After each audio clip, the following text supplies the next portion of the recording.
ओम सदाशिवसमारंभां शंकराचार्यमध्यमाम् अस्मदाचार्यपर्यन्तां वन्दे गुरुपरम्पराम्. So we are doing the 6th chapter, where the whole thrust in the last 2-3 verses was that you see everything as one consciousness. I am in consciousness, consciousness is in me. I am in Bhagwan, Bhagwan is in me. Okay. The whole thing that there is only one consciousness. The whole idea being there is only one consciousness.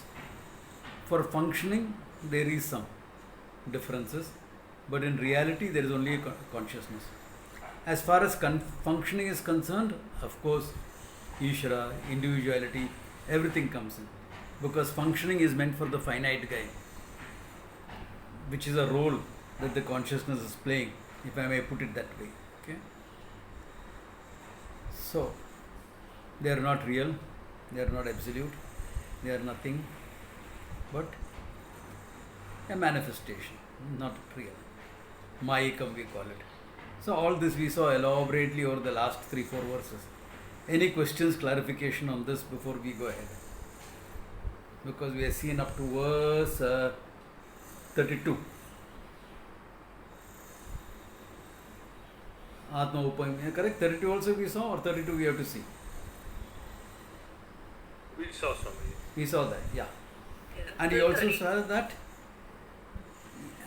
the one who knows this truth, it doesn't matter sarvata avastopi vartamane. Whatever avastha he is staying in, whatever condition he is in, it doesn't matter.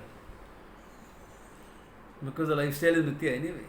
What's real about the lifestyle? Just a manifestation, just doing something. So it's not that the Grihastha lifestyle is real, all other lifestyles are unreal. Because there is responsibility in that lifestyle. Or that sannyasi lifestyle is real, other lifestyles is not real. None of that is true. Okay. You can be in any condition in life, doing whatever you want to do, or not doing anything. Once you have gained this knowledge, you are free from everything. So until this knowledge is rooted in you, you will lead a life which is conducive to getting this knowledge steady in your mind. So which will involve some nididhyasanam, etc. Okay, some discipline, some nididhyasanam. But not too much of nididhyasanam, not too much of ritualism, etc., because that will pull you away from things. Okay.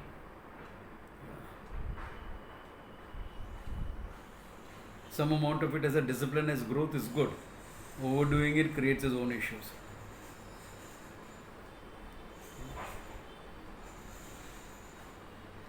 So any questions, clarifications, or shall we go ahead?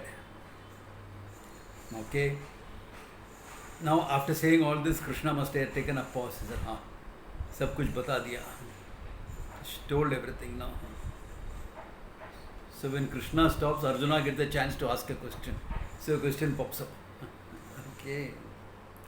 Arjuna vacha yoyam yogastvaya proktaha samyena madhusudanaha etasyaham na pashyami chanchalat sthitin stiram chanchalam hi mana Krishna pramati balabhadradam tasyaham nigraham manye vayorva sudushkaram. Arjuna vacha, Arjuna says, Yo ayam yoga. This yoga, this knowledge plus the practice of nididhyasanam, tvaya proktaha, that you have just said, samyena madhusudana, in detail, okay, as you also said it as a samatva, yoga of samatva, okay, seeing the one that is everywhere. Etasyaham na pashyami. I see it very difficult to do this. Why? Chanchalatva sthitim stiram. Because of my mind. Chanchalam astiram. Okay. Sthitihim astiram. It's astiram actually. There's an avagraha which is not. It doesn't remain in one place. It's always roaming around. Not only that, chanchalam hi mana Krishna. Mind means movement. No, being disturbed. Chanchalam hi mana Krishna. Pramati balavad dridam. Okay? Pramati. You won't listen to anything.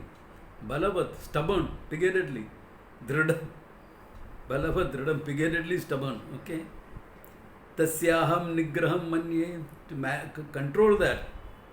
Vayo riva sudushkaram. As difficult as controlling the breeze. What are you talking about it? Now you can understand from this very clearly. This is an elaboration by Vyasa. You remember the stories of Arjuna? As a kid, his focus was so much that he could hit the bullseye every time. Okay? As a child, when he is learning archery, remember we studied it in our school textbooks.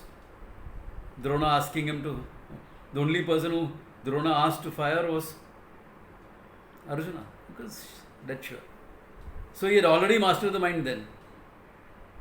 And as a Maharati later in life, that he is on the battlefield, 100 arrows goes in 100 different directions and all find its target.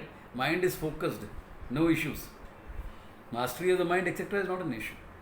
So these are all places where you recognize that Vyasa has elaborated it for you and me, because this is our condition, not Arjuna's condition.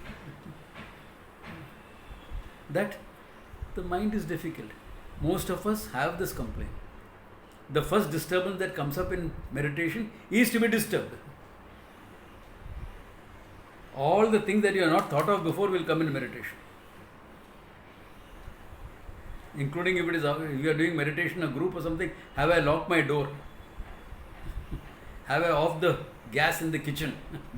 From that thought onwards it will come. Okay. Keeping the mind in one place is the most difficult thing. That's why everyone likes guided meditation. Why?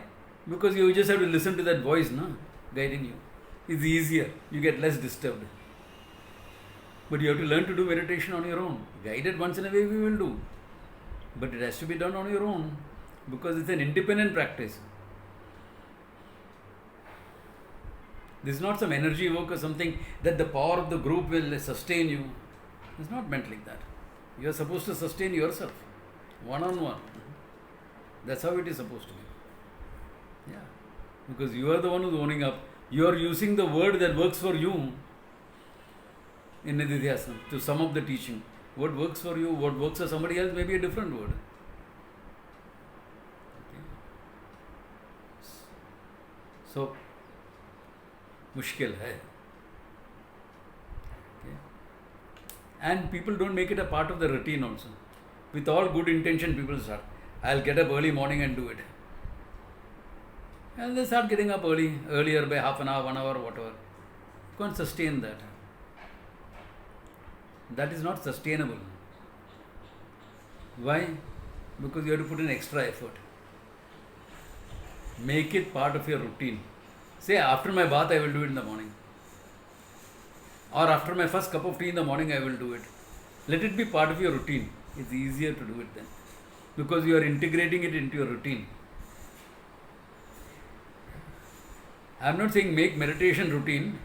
I am saying integrate Nididhyasana into your routine, so that you will do it. However busy you are in the morning, you got up late, etc., you are rushing to work, you have a lot of things to do. Do you forget to brush your teeth? No, it's a routine. You have a shower, routine. So you do some Nididhyasana, routine. Whenever, morning, afternoon, evening, whenever it suits you, whenever you are relaxed, not pressurized. So some of us who are in corporates, etc., when demanding jobs, early morning may not be the thing. Or if you are a homemaker and you have a lot of kids in the house, all of them have to get ready to go to school. Early morning may not be that time for you. Maybe after all the kids and the husband are left home, now I have time. What works for you, works for you. Okay, time-wise. But let us see Krishna's answer. Why the whole thing is coming. Because why in that answer there is also a revelation of why my mind is disturbed. Okay? So he says,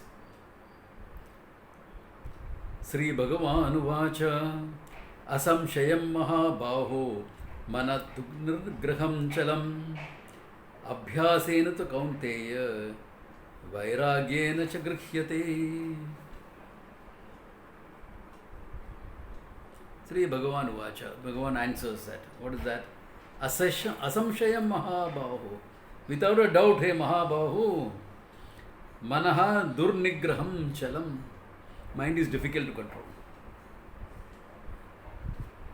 Mind is difficult to control. Okay? And why do you want to control it? Chalam, it moves around all over the place.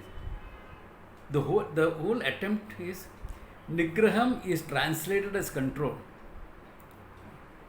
Literally. Everywhere you will find. But really speaking, the meaning is to master. In control, you are using a force, and the mind will rebel against that force. Pramati balavad dridam. Just like how some of us have the teenage rebellion hangover in us still. When you are slaughtered into something, when somebody tells you something, you rebel against it. Why? Because you don't like that. Mind is like that. It will rebel. Therefore, it is necessary to master it with logic and reason. Okay? And he gives a very, very good suggestion here. Global, but Abhyasena ta kaunteya vairagena cha grihyate. Two things he makes. Abhyasa and vairagya. For mastering the mind. Let us take the second one first. Why vairagya? Vairagya, minimum, objectivity. To be objective towards things. And not to be carried away by your love for things or your hatred for things. That vairagya, objective appreciation of the world. Why is he mentioning it here in terms of mastering the mind? Because where is your mind going to go? Wherever there is a raga or a dvesha, isn't it? Either you want something, you like something, you have not yet got it, therefore the mind is going there. Or your mind is going into some past enjoyment that you have had, or into some worry, anxiety, etc. that you have, which is also created by raga. Hey, I'm worried it will not work out here. I'm worried about the rain, it's not stopping only. Why? Because I want to go out and I don't want to get wet. Simple as that. I don't want to face a jam. So, it's always connected with some raga or some dvesha, something I don't like. I don't like to be caught up in a jam. Or something I like. Or I'm fantasizing about something that I like. Or fantasizing some revenge on somebody. Character, what did he say to me? I have to get him back. Somewhere all these things are coming. Now, where else does the mind go? Does your mind go anywhere else? Tell me. Therefore, vairagya, objectivity with respect to that. Hey, I want that thing. That's not going to give me the paramananda that I am. That's going to give me only some temporary ananda which I will get after this meditation is over. I know you can smell the cooking in the kitchen. It tastes nice. You will have it after let it cool down a bit. Finish your meditation. Objectivity. Or fantasizing about something. Objectivity. So that objectivity in life as a whole becomes important for meditation. Vairagya. Vairagya is objectivity. You do not give an undue importance to a thing. You are after the limitlessness here. Why are you letting a limited thing trouble you?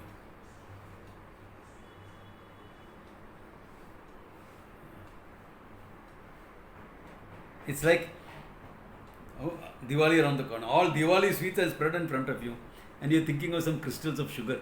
खाएगा मजा आएगा.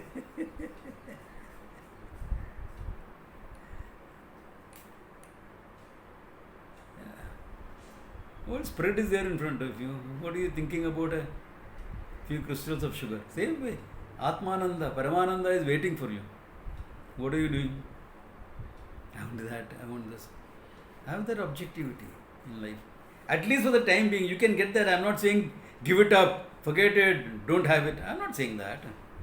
Have it later. Abhi to let me focused here. Have it later. I meditate in the evening after I come back from work, before dinner, because there I'm finding I'm very alert, etc. But that I get a lot of ESP when I'm meditating.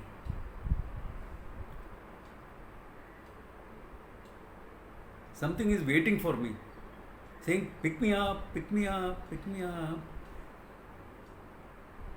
Sip me nice and slow.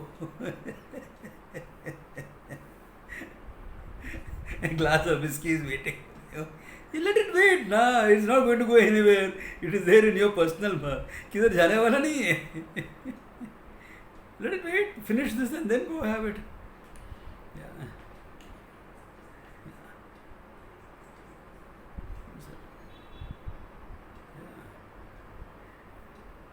So that type of objectivity and abhyasa, he says. Why? Because we sometimes, we have played with our mind, we have fantasized a lot with our mind. So our mind has a tendency to run around here and there. So that bring it back. Break that habit of the mind running here and there. In today's life, it is even more so. Now, 101 things you are doing. Yeah. You are on the laptop, you are watching your YouTube, you are watching the TV, you are having a conversation supposed to with your partner. All that simultaneously happening. Okay? It's not simultaneously happening. You are just disturbing from here to there, from there to there. All you are jumping around. That's all. Multi-skilling involves a mastered mind first. So many people, when they say they are multi-skilling, they are just flipping between two activities. The mind is flipping between two activities. They are not really multi-skilling.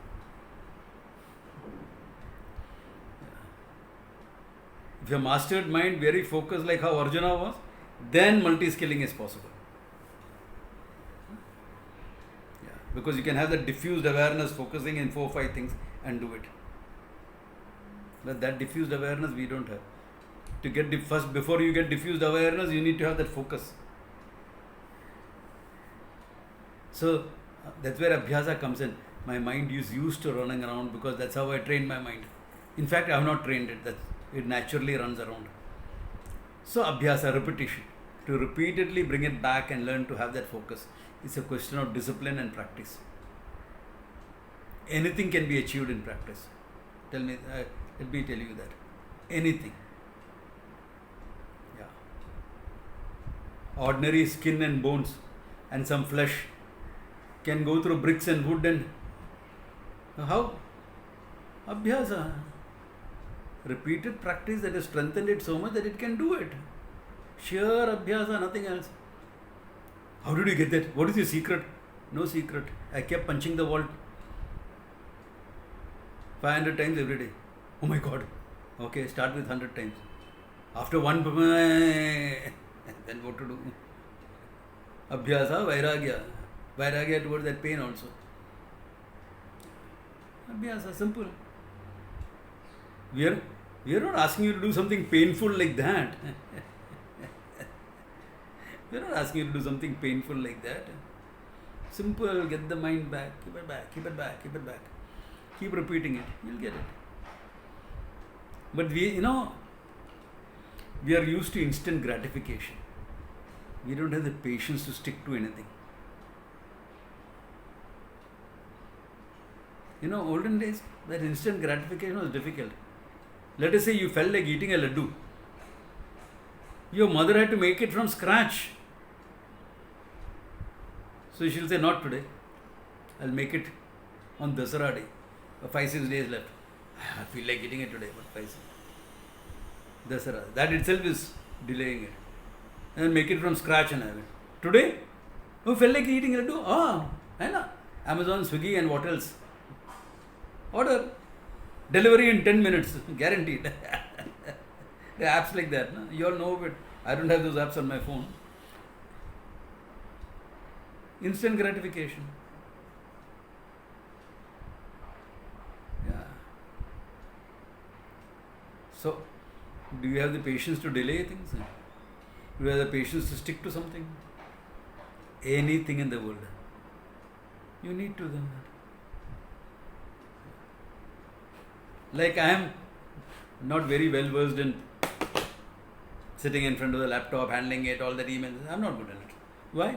Because I have not spent time with it. It is not that my brain is wired differently, I can't pick it up. I have not spent time with it. Simple as that. Abhyasa nahi kiya hai.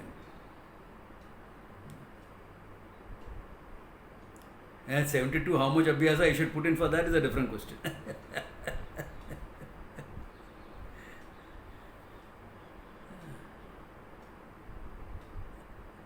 That's a question of priority. A lot of skills you may have or you may not have, because in terms of how much important it is to you. And I am blessed to have a lot of good students who will do it for me. So I am really blessed in that. So many Sunita and all are there, will do take care of those things. So fine. Karthik for other things, recording this, that. So goes on well. But mastering the mind is something everyone requested. Anyone who wants to achieve success in life needs some amount of mastery. And sometimes you get unidimensional. In one field you can do it. Like many of us can do it in our work areas. You can relentlessly keep working, isn't it? Focus है. You keep working. You will not give, even if you are doing other things, you are thinking of work only. So there they don't say, mind is being dragged here, mind is being dragged there. That means you have the ability, na? In one area you have. Why? Because you love it, it's important to you. It gives you a sense of self-worth, work specially. Gives you the joy of achievement. Believe me, when you understand the truth, that joy is far greater than all that. But we don't see it in the beginning. So, did you see the joy of work when you first started working? And your boss was bullying you around, making you do all the gada mazduri work? That time you didn't see it, no? But yaar, paisa chahiye, yaar, kaam karo. You stuck to it. Even though you didn't enjoy it, you stuck to it because I need financial independence here, some money I have to earn. You stuck to it. Then after that, as you started coming up the ladder, you enjoyed the work more and more, and now it has become totally your life.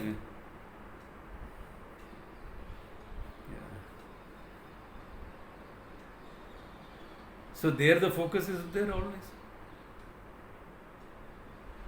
How many years did you take to build up that focus?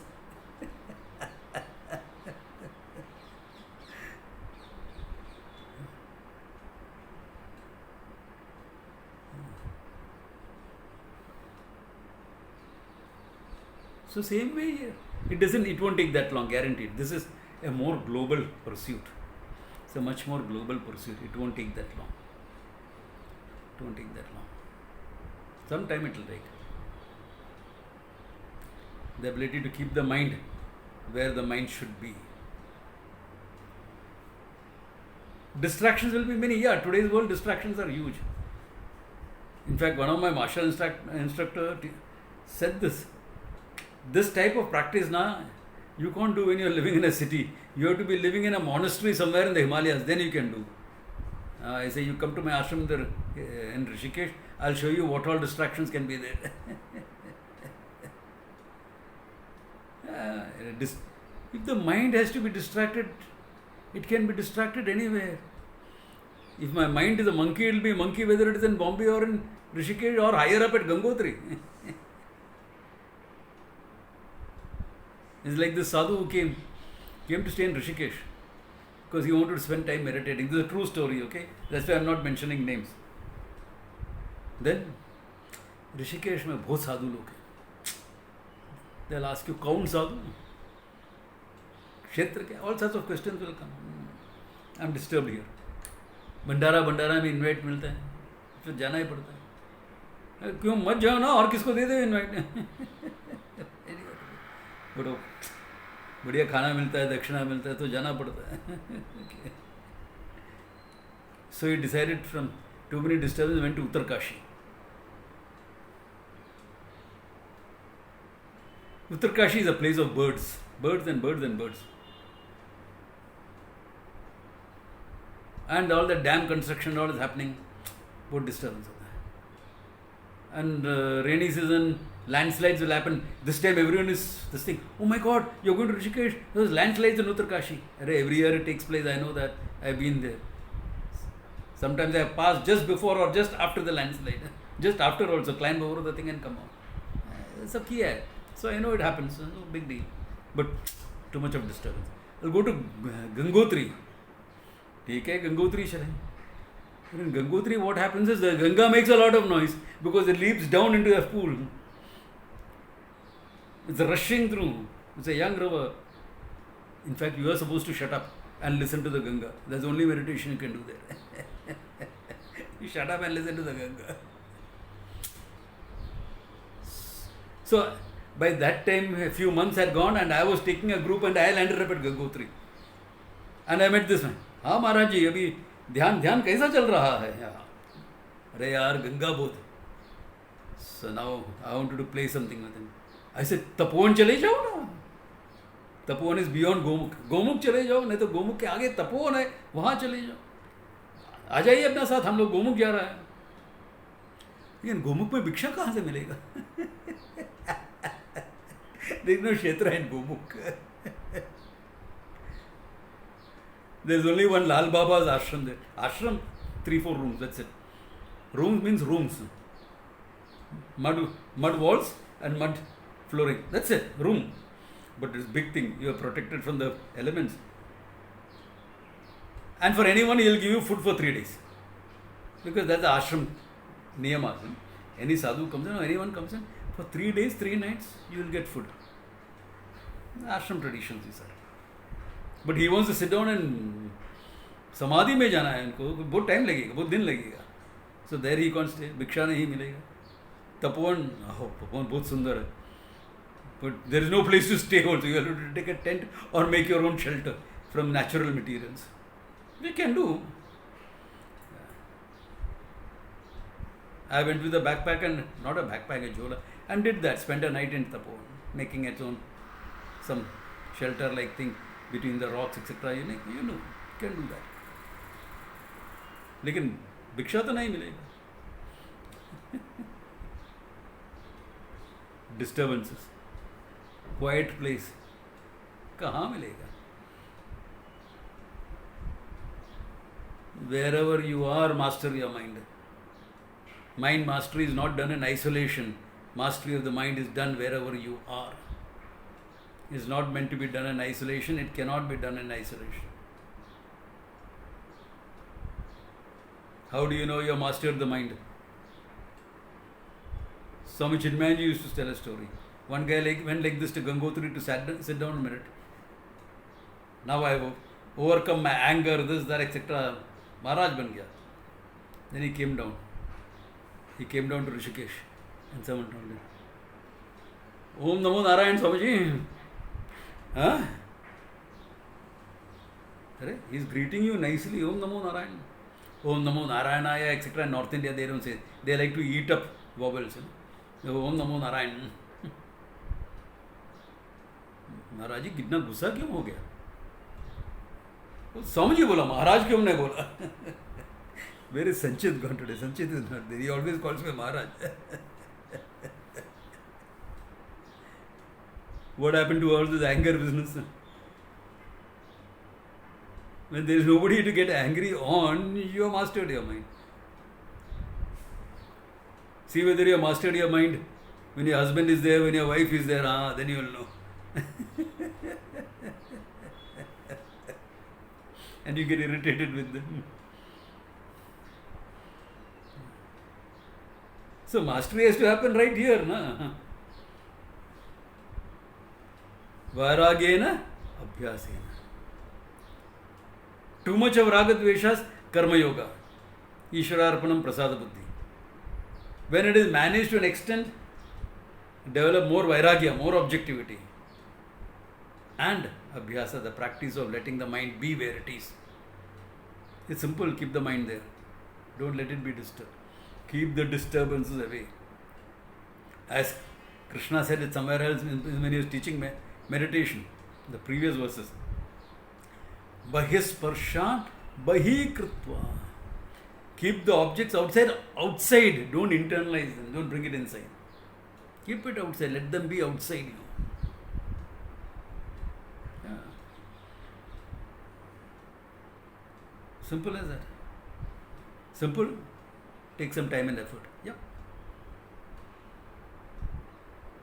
See, question that longing that you have, or that raga that you have, or that dvesha that you have, because of which your mind is going to those areas. Deal with it psychologically. Deal with it thought-wise. All that I said in the second chapter itself. How to change your feeling by your thinking, etc., etc. All that thing. Do all those stuff. Do all that. Cultivate more vairagya, more objectivity, dispassion, and then some practice. Before you know it, the mind is mastered.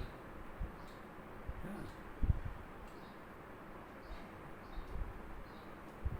That's why the japa dhyanam is a good tool. Because you're focusing on silence. No? You're not focusing on anything else. If you focus on anything else, the mind can be taken away. But here you're focusing on silence. No? Okay. Yeah. So there it works. Any questions on this? If you have any questions, shoot. Because this can be, you will know it only if you do it. Okay? There are certain things to be done. Mastery of the mind, etc., things to be done. Okay? It don't come by knowing. Yeah, abhyasena to kaunteya, vairagena to. Yeah, but how is that abhyasa and vairagya taking place? What tricks are your mind playing on you? Sometimes it may be because of a issue that's inside. You know, all the disturbances are divided into 4 categories in Mandukya Karika. In the Karika. One is Vikshepa, simple. Disturbance that come like this. Because of your thinking, there's work pressures, all those things. The other is Laya, sleep. This is a major problem for modern things because we are not sleeping enough. We are not sleeping enough. We are sleep deprived. Who gets more than 6 hours of sleep? In fact, 6 hours of sleep, you'll say very good. So there's always some sleep deprivation.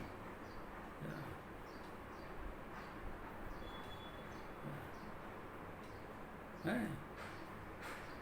So that lack of sleep, needing to catch up on sleep, get that sleep. And after that, after you got a good night's sleep, still you're feeling sleepy, that is because of a habit.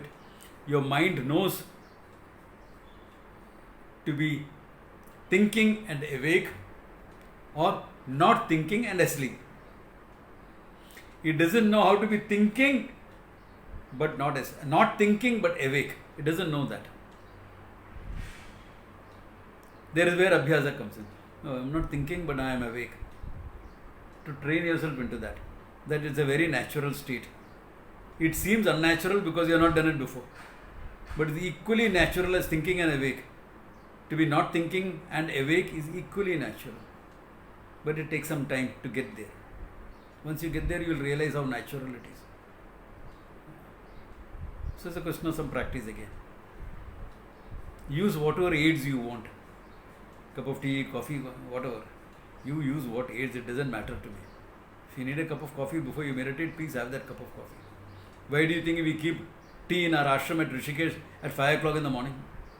5 o'clock in the morning, tea is available. You want to get up, meditate, etc. Go have a cup of tea and do that. No issues. We have no problems with that. Yeah. Use that aid. No, I am a spiritual student. Tea, coffee, etc. I will give up. Do you know that tea was first discovered by a monk called Bodhidharma? He was the first person to discover tea, to help him keep awake in meditation. Because Buddhist monks meditate for hours on end. For them, meditation is their life. And he took it from India to China. They say China tea, China tea. China made it popular. Tea was available in south of India even before that, because Bodhidharma took it from here to there. We think tea is a Chinese thing, no? Tea came from here.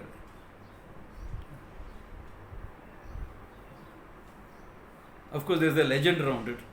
Since Bodhidharma kept meditating and kept falling asleep, he got so irritated by that, he said, I will tear off my eyelids and put it on the ground. Then how can I go to sleep? So he tore off his eyelids on the ground. And next day there was a plant there with leaves looking like eyelids. Tea leaves look like that. So that became tea. So people started brewing tea, those leaves, and drinking it. Legend.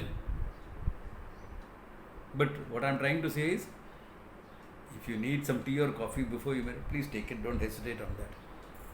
Rather you have the tea or coffee and meditate, rather than not have the tea or coffee and continue your sleep in meditation. And you will come and say, बहुत अच्छा नींद आया. समझिए, only 10 minutes, but what deep sleep it was.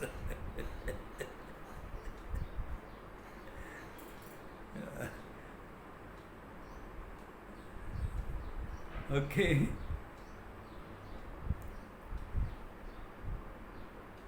The third is called Kashaya. That means what? There is something in the subconscious bogging you down. Something that you went through in life, maybe as a child, maybe as a teenager, maybe a few years back, that you didn't want to deal with and you pushed into the subconscious. But it is there waiting. That issue is there waiting. So when you find yourself meditating, mind is quiet, but it's very dull. There's no joy of silencing the mind, etc. It feels very dull. There's no depth in that silence. Quiet. It's a little bit tamasic in nature. Sa kashayam vijaniyat. It says, understand there is some kashaya and just wait. The subconscious mind, which is demanding attention, will throw it up.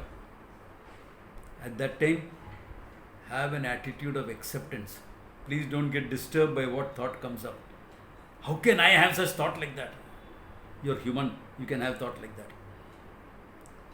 Years ago, when I was first practicing meditation, I heard a news article that 2 Sri Lankan monks had committed suicide after meditating for hours. Naturally, some kashaya would have been thrown up, and they were shocked how I said, as a monk, I can even think like this. Because before you became a monk, you're a human being. Na? Even after you become a monk, you're a human being only. You can have all types of thoughts. Good, bad, ugly, anything can come in. Accept it. Deal with it. I don't know how to deal with it. Seek help from your teacher, from a therapist, from whoever necessary. Whoever necessary. Why? Because one of those things that has come up, you're buried it inside, it's coming up, deal with it. Big deal. What's the big deal about it? Yeah, you're becoming healthier in the process. Now, by dealing with it, you're becoming healthier. And all those of us who have been brought up in strict, religious, moralistic homes will have this issue.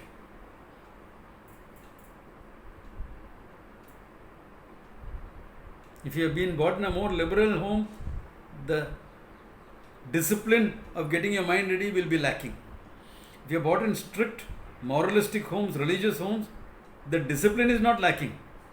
But what you are pushed into the subconscious will be there. Guilt, etc. will be there. With certain thinking. Deal with that. So, how can you make such sweeping statements? I am making generalized comments from the hundreds of students I have seen in my life. 40 years teaching is a long time, you see all sorts of stuff. From 40 years of teaching, all types of students, all types of people coming to you and talking about various issues, nothing surprise. It's okay, it's fine. It's alright. Yeah. Past life stuff can come up. Forget this lifetime, past life stuff can come up. Because that's a major issue that you are supposed to have been dealt with this lifetime. Up to now you didn't have a chance to deal with it. Now here is a chance to deal with it. That has also happened. When those type of issues come up, please talk to someone like me, okay? Because past life issues everyone can handle. All therapists cannot handle that. Big deal. Kashaya. All this is put in one term in Karika. Kashaya Mijani Yat. The last one is a very pleasant obstacle. What is that obstacle? It is called Rasa Swada. Why? I have people, especially, there's a bunch of yoga teachers here who used to come to me. Whole group, some 30 of them. Swamiji, we did a meditation yesterday evening. We are so blissful it was. I'm thinking characters are blissfully ignorant. Why? You are supposed to recognize I am Ananda, not experience bliss. Can you make out the difference between the two? I am Ananda and I am experiencing Ananda are entirely two different things. I am experiencing Ananda is part of samsara. I am experiencing sorrow, I am experiencing Ananda. Farak kya hai? Yeah, I know that is waiting. Vulnerability question. Yeah, I'll come to that as soon as this block is over. So, when you are dealing with this, experiencing Ananda, it says, Prajnaya Nissango Bhaved. With your understanding, be Nissangaha. Hey, I am not merely experiencing Ananda. I am Ananda. Bring that thought back into your mind. Bring that knowledge back into your mind. This experience is a trifle. Experience comes and goes. I, Ananda, is permanently there. I am experiencing this Ananda because my mind is silent. The Ananda that I am is manifesting in my mind. That's why I am feeling joyful. But really speaking, I am Ananda. Anandoham. This is what works.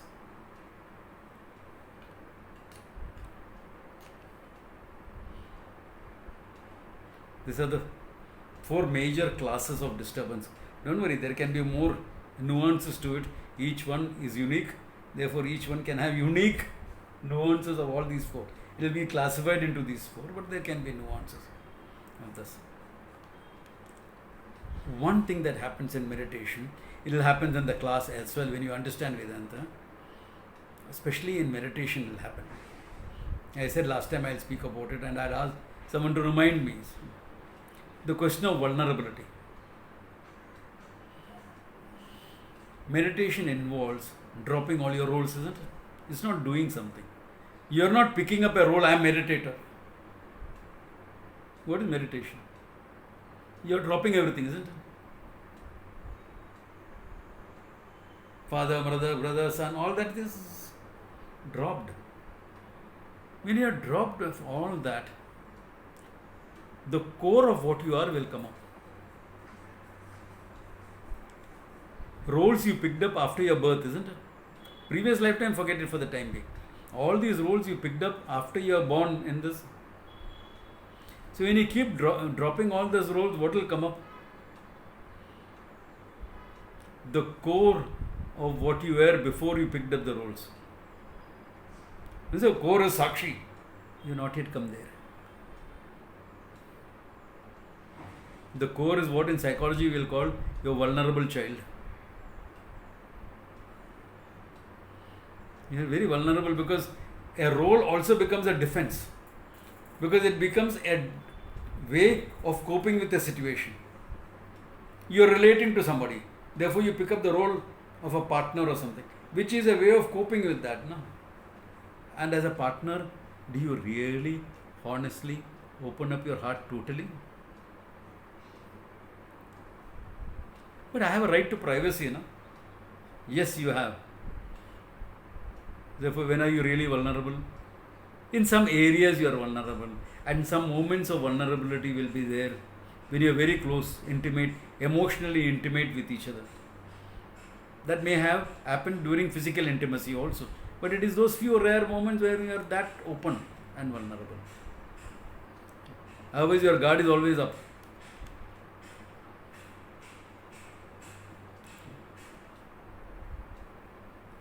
How many things you have kept hidden from your parents? Your parents were totally loving and supportive. How many things you have kept hidden from them? Don't say now, you can tell your child, oh, I didn't hide anything from your parent. Don't come and tell that to me. I know how much you have hidden. I know how much I have hidden. Parents, and I have a clue of what is happening in my life.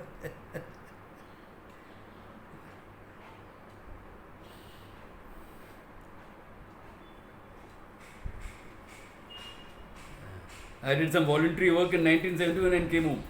They thought I had gone for a scout camp and come. This is what they knew. They didn't know. So now that may be an extreme case. You may not hide so much from your parents. Okay. I accept. Okay. But you have, no? With how many people I have been open, totally vulnerable? With my guru I have been. That's what helped me. There was nothing I was ashamed to tell him. Nothing. Did you tell everything in your life? No. A lot of things I could deal with myself. But when he asked me, I was an open book. Nothing. The good, the bad, the ugly, everything else. Maybe you can, maybe you can't. But when you are meditating, you are dropping all these. The roles that the defense is being dropped.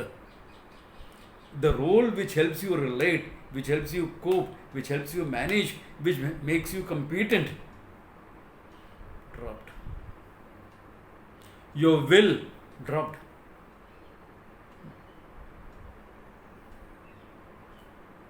I thank whatever gods may be for my unconquerable will. Remember that song?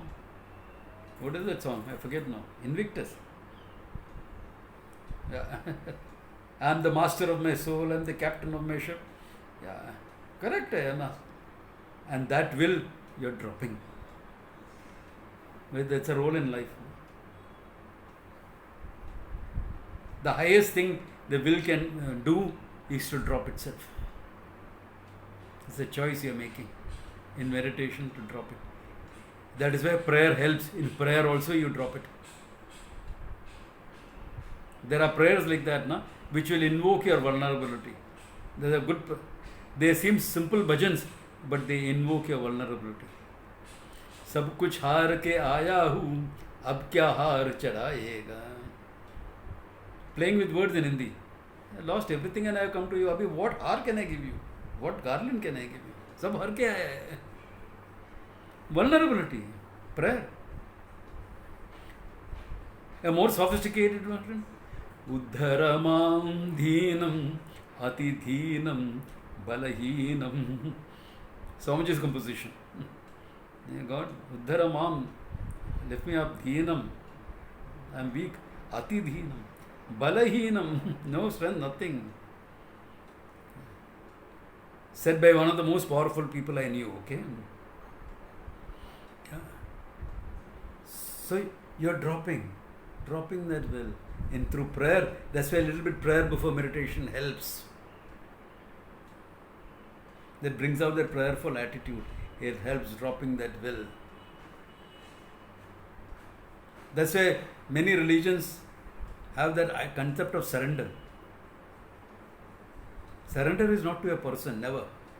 Only to Bhagwan, okay? Only to Bhagwan.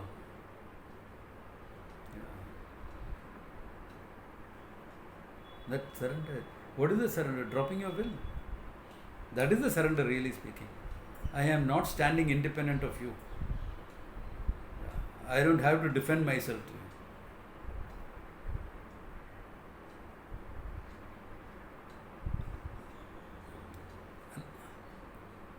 Loving another human being is supposed to teach us this. It doesn't always teach us, but this is what it is supposed to teach us. That's why when people say, I want to join the ashram, I always ask them, have you fallen in love? At least some hope that you have learned this part of it, to be open and vulnerable to another human being. It doesn't matter whether love happened before you got married or after you got married, okay? Because you learn to love the person you married. Most of our arranged marriages were like that. Yeah, loving another human being will teach me to be vulnerable, to be open to that person. If I am not open to that person, I have not learned what love is. Read Tagore's Gitanjali. There he says the same thing in a very poetical manner. Okay? You cannot be in love unless you are willing to be hurt by the sword he has kept at his hip, by the weapon that he has got in his robes.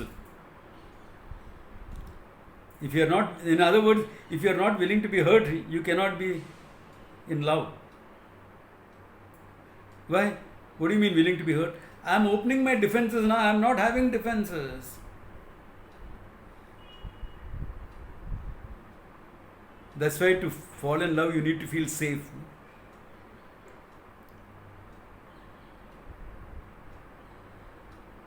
How do you feel safe? I am willing to get hurt. I know how to take care of my pain. If I know how to take care of my pain, I am not afraid of getting hurt. I am not being afraid of being cheated.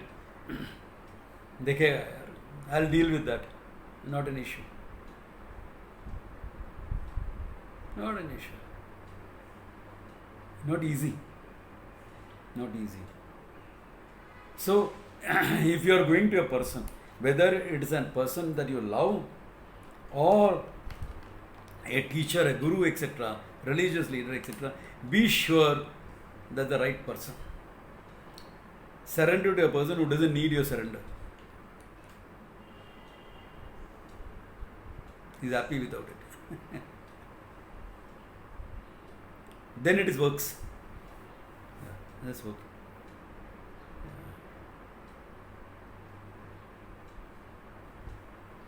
Yeah. And this moment of vulnerability can make you feel very shaken, can make you feel have tears.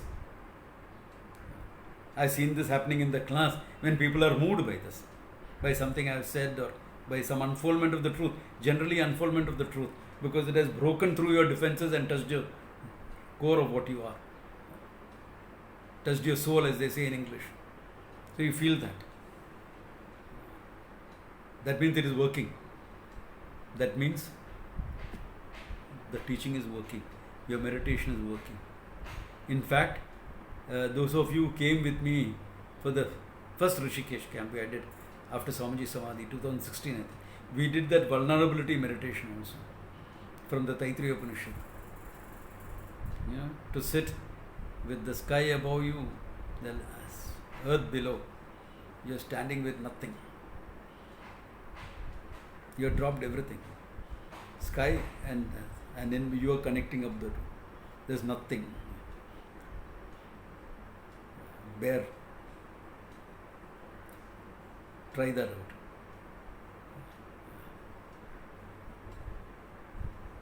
Rainy season is almost over, but you can try this if you want. Go to your terrace or something like that, stand in the rain. Get drenched. Normally you try to defend yourself against the rain, not carry an umbrella, this, that. No, I am getting wet. Just getting wet, drenched. Yet. No defenses. You have dropped all defenses. That's it. You're getting. Don't say, oh, I am enjoying the rain. Nothing. Just get. Stick with that experience. You're not defending. Yes. In martial arts also we get in touch with it. But that's a bit more difficult to practice. Because martial art practice are always difficult. This will happen usually during your black belt exam. That means you should have already come to the black belt level, where you will fight with one person, another black belt, okay? And you are being graded for black belt. If you pass this ultimate test, you are a black belt. You are awarded a black belt. So you fight. Then naturally both of you will get tired after some time, no? So that guy will go out, a fresh character will come in. Oh my God. Now you are tired, he is not tired. You know what will happen to you. Generally people won't go beyond 2. If you are good, second guy will go, third guy will come in. By the time you're already tired, you are two guys, I mean, you outlasted two guys who are already black belts. At the time, the third guy, the time will come when you can't fight back anymore, you're finished. He is hitting you, you drop, you're willing to die, you're waiting for death. That's all that is there. No defenses. You're pushed to a point of helplessness when you will experience that total vulnerability. That's the martial art way. That's a tough way. But everyone will get there. But everyone doesn't always own up and learn that lesson. You get there experientially, but you don't own up and learn that lesson of vulnerability.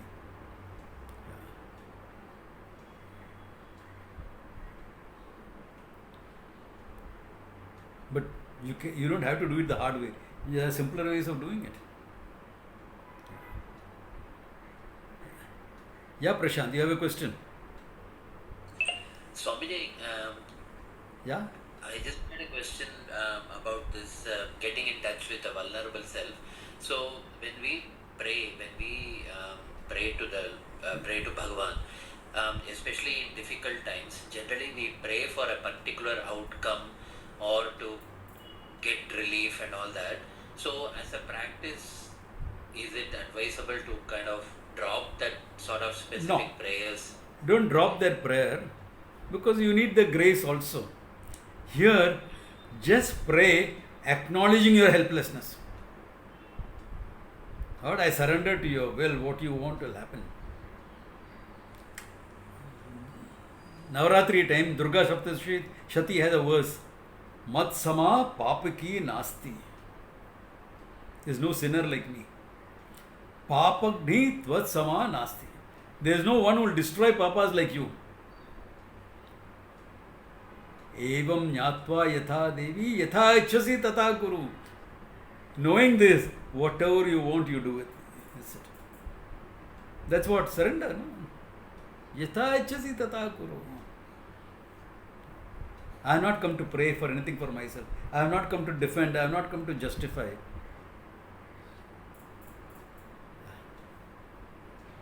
Not easy.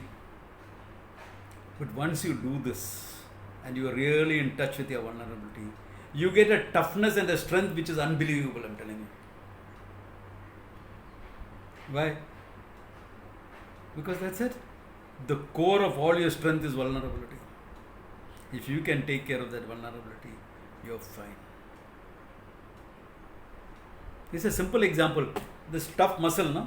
Arey, 40 pounds in one hand, आराम से. कितना repetition मारने के? 10, 15? No, आराम से. 40 pounds one hand, you can do 10. Hey, pretty strong, yeah, at your age, yeah. But you know what the core is? Soft, jelly-like nerves. If anything happens to that, no? Someone who can lift 100 pounds in one hand also will not be able to do anything. The core of your strength is softness. There's a whole martial art based on this. In fact, 3 martial arts based on this.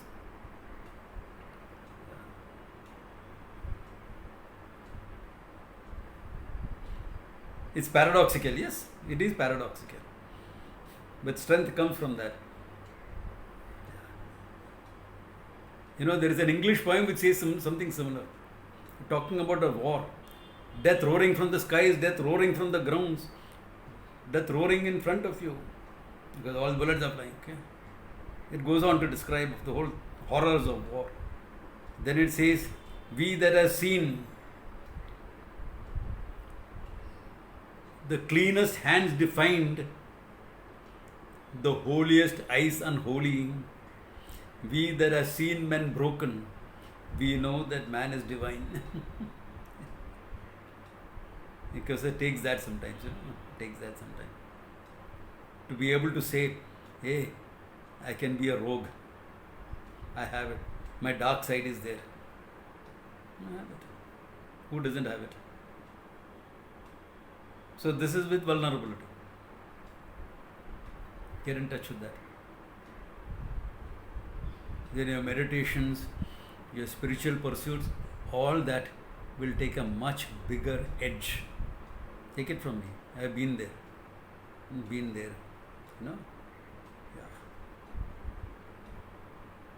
I mean, I have a very tough guy image. It's just not an image, it is factual also. Okay. But I have got in touch with my vulnerability. I can be moved.